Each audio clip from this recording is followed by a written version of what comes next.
आप सबको जय मसीह मसीह नेटवर्क चैनल में मैं आप सबको स्वागत करता हूं। आज हम लोग देखने वाले हैं अफ्रीकी जनजातीय पौराणिक कथाओं में मसीह का छिपा हुआ प्रतीक। क्या आप जानते हैं कि ईसाई धर्म अफ्रीका तक पहुंचने से बहुत पहले कई जनजातियों के पास पहले से ही ऐसी कहानियां थी जो यीशु मसीह के सुसमाचार से अजीब तरह से मिलती जुलती थी, जैसे कि दिव्य पुत्र, बलिदानी मेमना और उन देवताओं की कथाएं जो मनुष्यों के करीब आए। ये केवल कहानियां नहीं थी, ये संकेत थे कुछ बड़े की ओर इशारा करते सुराग।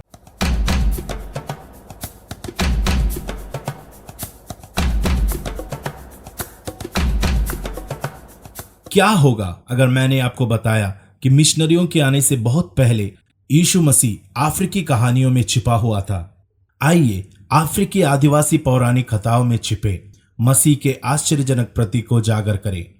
रोमियो 1 अध्याय और उसका 20 वचन में पौलुस कहता है कि परमेश्वर के अदृश्य गुण हमारे चारों ओर की दुनिया में स्पष्ट रूप से देखे गए हैं।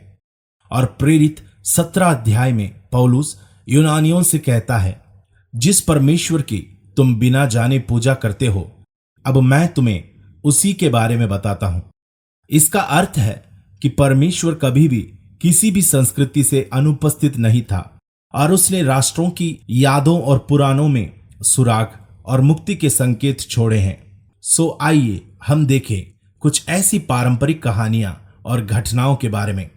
पहला है मासाई और शुद्ध मेमना, जो केनिया और तांजानिया में पाए जाते हैं।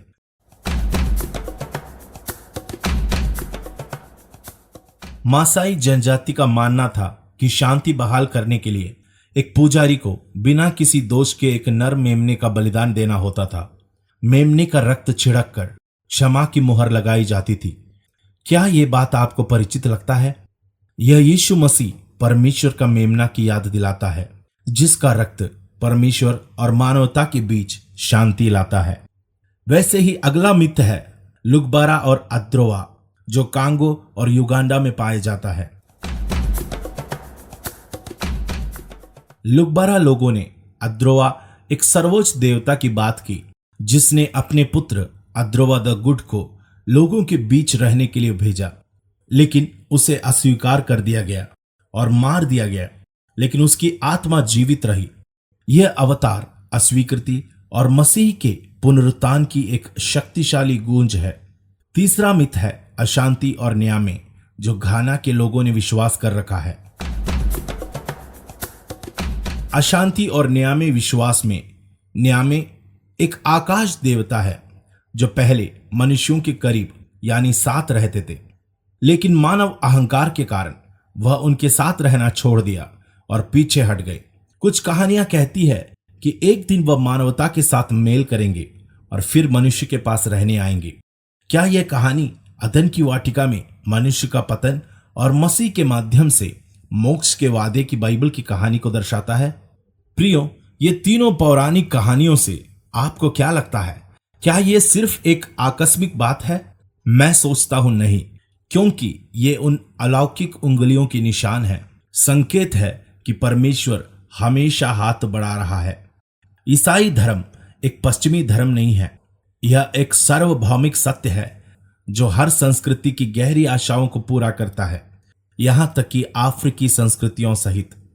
हमारे पूर्वज सच्चाई से बहुत दूर नहीं थे। अच्छी खबर यह है, जिसकी वे तलाश कर रहे थे वह आ गया है। उसका नाम यीशु मसीह है। वह अजनबी नहीं है, वह परिचित है। वह आपकी संस्कृति में हमेशा झलक देता रहा है। अगर इस वीडियो आपकी आंखें खोली है तो लाइक, शेयर और सब्सक्राइब करना ना भूले।